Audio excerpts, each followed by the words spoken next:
हमनी के संस्कृति, हमनी के संस्कार सदा रहे हमनी के साथ। भारत के महान ग्रंथ और काव्य सब के संपूर्ण संकलन सब्सक्राइब करें तिलक।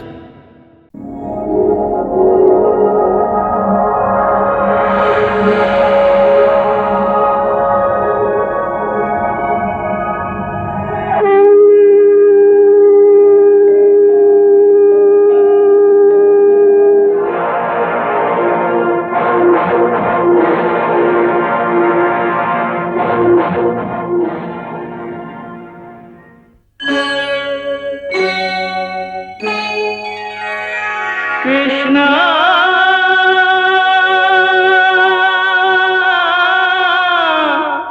कृष्णा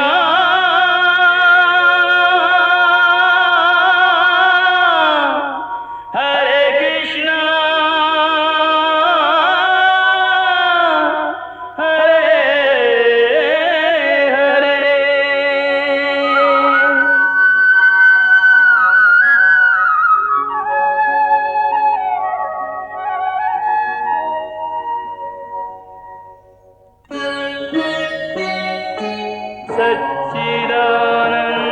सच्चिदानन्दरूपाय विश्वोत्पत्त्यादिहेतवे तापत्रयविनाशाय श्रीकृष्णाय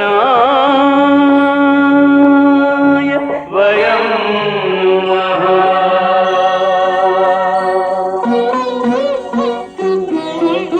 श्रीकृष्ण गोविंद हरे मुरारे, हे नाथ नारायण वासुदेव। हरे कृष्ण राधे राधे कृष्ण कृष्ण हरे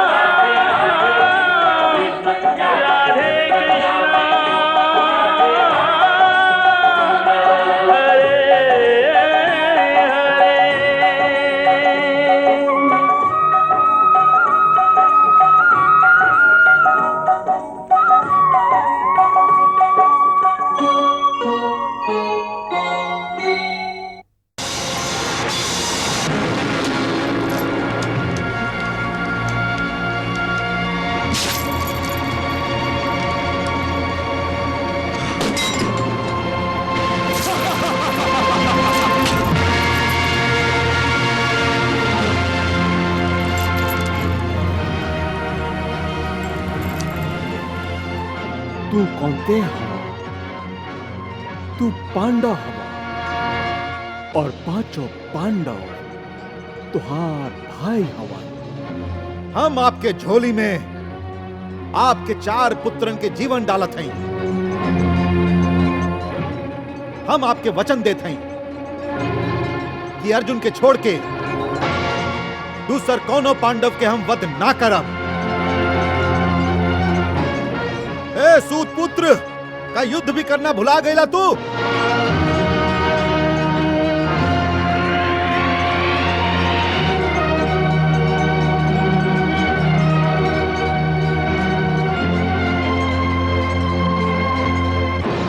ए भीम, अपना आप के महाबली समझत हवा तू? बाकी तोहार बाण में इतना शक्ति नहीं खे कि जेकर प्रहार से हमार पैर डगमगा जाए। तू अपन वार कर चुकला, अब हमार वाण के सामना करे खातिर तैयार हो जा कुंती पुत्र।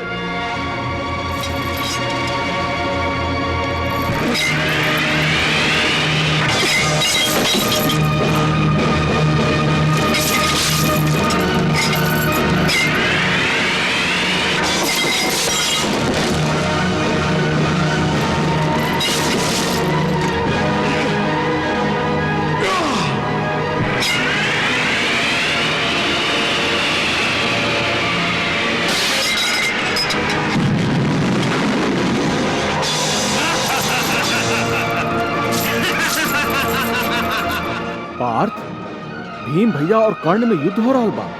हाँ मधुसूदन। पार्थ, भीम भैया बहुत बलशाली बाबा, फिर भी कर्ण के परास्त करे के योग्य नहीं खान। एकरा से पहले कि कर्ण भीम भैया पर कोनो घातक प्रहार करे में सफल हो जाए, तू चल के कर्ण के युद्ध खातिर ललकारा और पांडव के उनका अंतिम विजय के ओर ले चला। हाँ मधुसूदन, चला, तू हमार रथ कर्ण के ओर ले चला।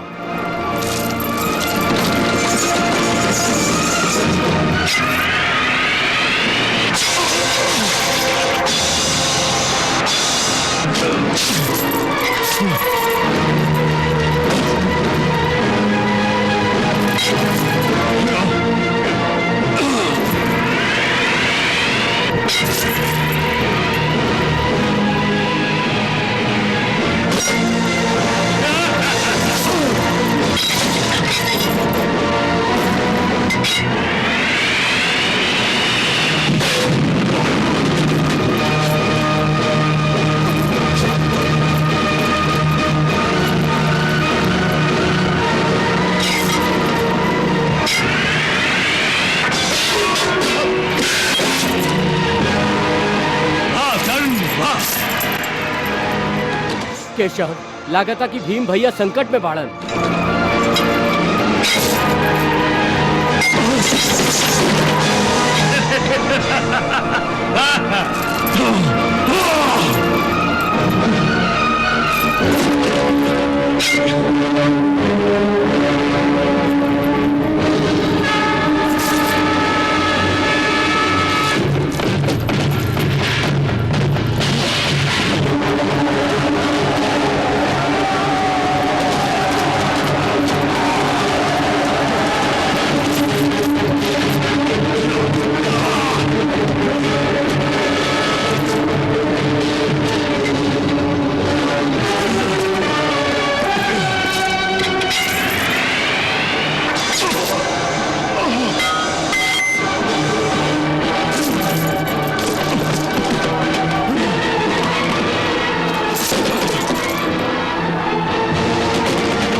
हम आपके झोली में आपके 4 पुत्रन के जीवन डालत हैं। हम आपके वचन देते हैं कि अर्जुन के छोड़ के दूसर कौनो पांडव के हम वध ना करब।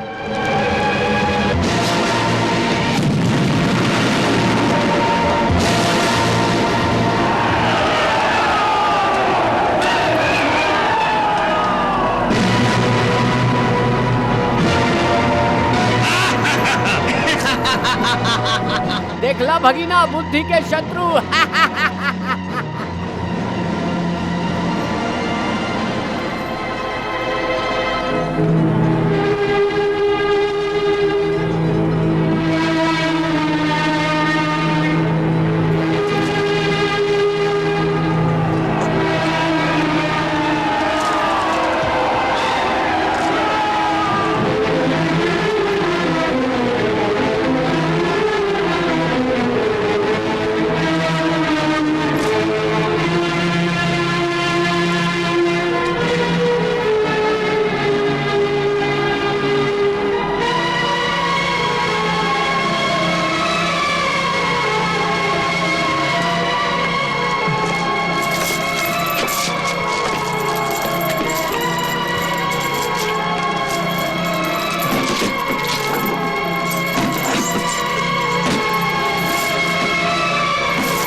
अपना आप के महान बलवान समझे वाला भीम कर्ण के हाथे मरत मरत बच गई। सुना था ना गांधारी? सुनत है महाराज, कर्ण के हाथे आज भीम के वध होते होते रह गए। हमरा विचार से भीम के आवेश से कर्ण के ध्यान बढ़ गई हुई और यही से उनकर निशाना चूक गई हुई। लेकिन अर्जुन के साथ युद्ध करत समय कर्ण के निशाना चूके के ना चाहिए।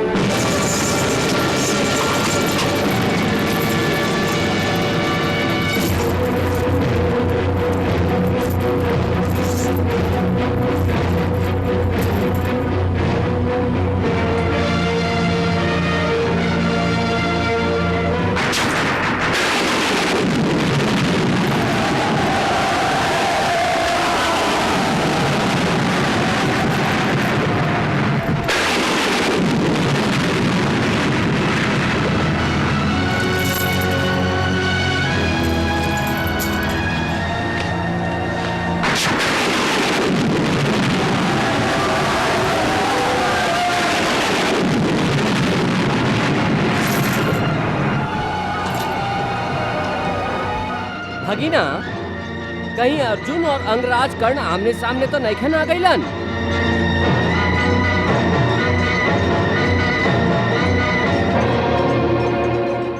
महाराज, युद्ध के निर्णय कौरवन के पक्ष में हुई कि पांडवन के? एक निर्णय कर्ण और अर्जुन के युद्ध ही करी गांधारी। मामा जी, हाँ आज युद्ध के निर्णय होके ही रही। हाँ भगीना, हाँ। यही दिन के तहम के प्रतीक्षा है। काल कर्ण घटोत्कच के वध कैलन और आज वो अर्जुन के वध करियन अर्जुन के। बस युद्ध समाप्त हो गई।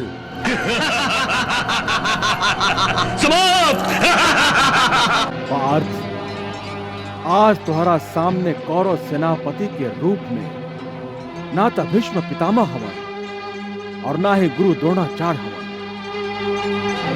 जिनका खातिर तुम्हारा हृदय में आदर के भावना रहे। आज तक तोहरा सामने तोहरा कुल के सबसे बड़ा शत्रु दुर्योधन के सबसे प्रिय मित्र खड़ा है। केशव, शत्रु के मित्र शत्रु ही होला और ई शत्रु तो ऊ बा जे भरल सभा में हमरा धर्मपत्नी यज्ञ सेनी द्रौपदी के अपमान कैले रहे। ओह दिन त ई ऐसे बच गईल रहे काहे कि हमार हाथ दासत्व के जंजीर से बंधाइल रहे, बाकी आज ई बच ना सकी। सूत पुत्र,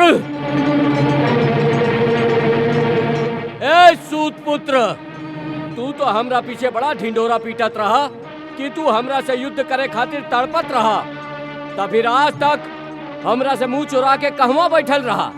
अपना माई राधा की अचरा में? काहे का भाई, तू तो अपन माई के नाम सुन के ऐसे तड़प रहल बाड़ा जैसे हम अपन गांडीव से तोहार हृदय पर कोनो बाण छोड़ देले होखी। अर्जुन, अपन जीभ से तू हमरा पर जे वाण छोड़ रहल बाड़ा, ऊ हमार दिल पर ही निशाना बना रहल बा। बहुत जबान चला रहल बाड़ा। लागता कि अपन मुंह से तीर चलावे के कारण ही तो के सर्वश्रेष्ठ धनुर्धर कहल जाला। इहे तो जलन बा तोहके कि हम सर्वश्रेष्ठ धनुर्धर काहे हैं और तू काहे ना कहावेला? बाना ये बात सूत पुत्र? बंद कर ये सूत पुत्र के जाप। काहे अपन मुंह से तीर चला रहल बाड़ा? का तोहार तुनीर के बाण के नोक कुंद पड़ गइल बा या तोहार गांडीव के प्रत्यंचा ढीला पड़ गइल बा? निराश मत होखा, ऐसन कोनो बात नहीं खे। तू चाहत बाड़ा तो हम अपना गांडीव से भी तोहरा सीना के छन्नी कर दे। अच्छा, इतना बड़ा आकांक्षा? तोरा से पहले नकुल और सहदेव भी आयल रहन इहे आशा लेके। चाहती तो वो दोनों के सिर उड़ा देती, बाकी उनका के बच्चा समझ के उनका के जीवन दान दे देली। और वो महाबलशाली भीम उनका के रणभूमि के धूल चटा के भेज देली। युधिष्ठिर के भाग्य अच्छा है कि अब तक हमरा सामने ना आइलन। तू अपन धनुर्विद्या के घमंड के कारण हमार सामने आ गई हवा, तो हम तुम्हारी घमंड जरूर तोड़ब। अच्छा, तू नइखा जानत, हम अपन माई के सामने सौगंध खैले हैं कि बाकी सब के छोड़ देब। बाकी हम तो के ना छोड़ब अर्जुन। हम हूं तो के नष्ट करे के शपथ लिहले हई। हम के तोहरा से अपना बेटा वीर अभिमन्यु के हत्या के बदला लेवे के बा और अपना भतीजा घटोत्कच के वध के भी प्रतिशोध लेवे के बा। तो फिर देखा थई कि तू अपन शपथ पूरा करता रहा कि हम आपन सौगंध। ई बात बा, तो फिर आपन पाप के हिसाब चुकावे खातिर तैयार हो जा। सावधान।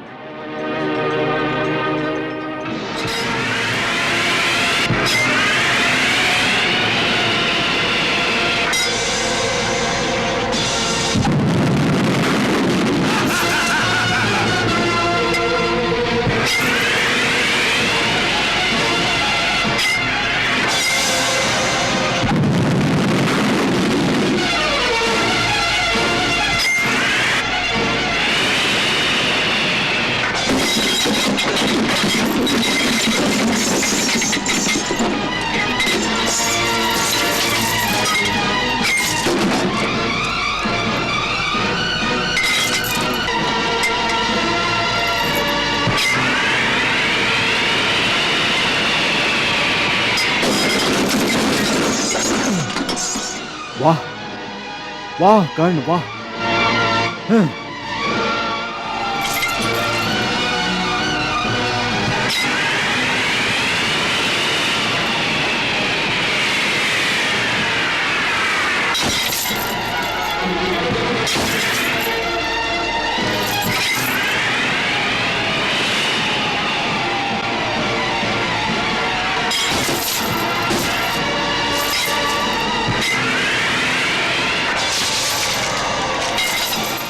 वाह अंगराज कर्ण वाह।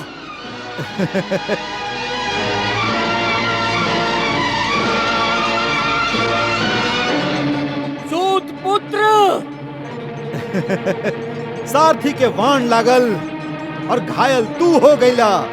कुंती पुत्र, कैसन धनुर्धर हवा तू।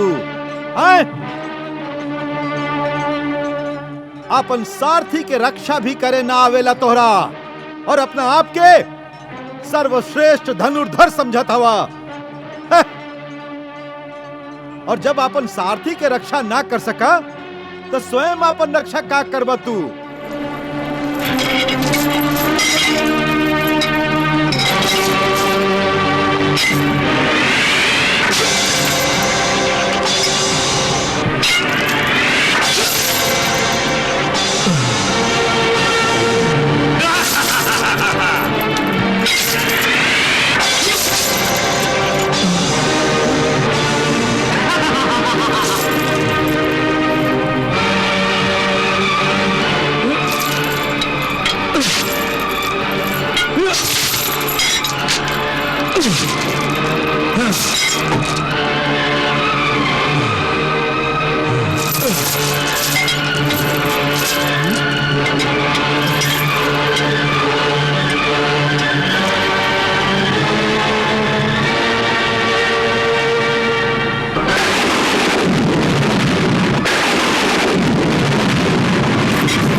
भीमसेन, कर्ण और अर्जुन के ए भयंकर युद्ध के चलते हमार मन अधीर हो रहल बा।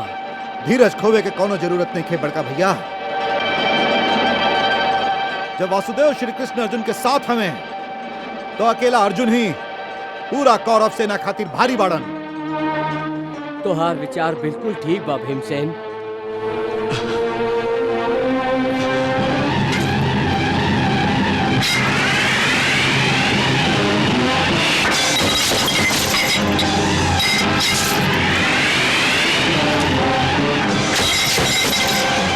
हे सूतपुत्र, तोहरा तक धनुष पकड़े भी नहीं खे आवत और हमरा जैसन धनुर्धारी के पराजित करे के महत्वाकांक्षा रखेला। कृष्णा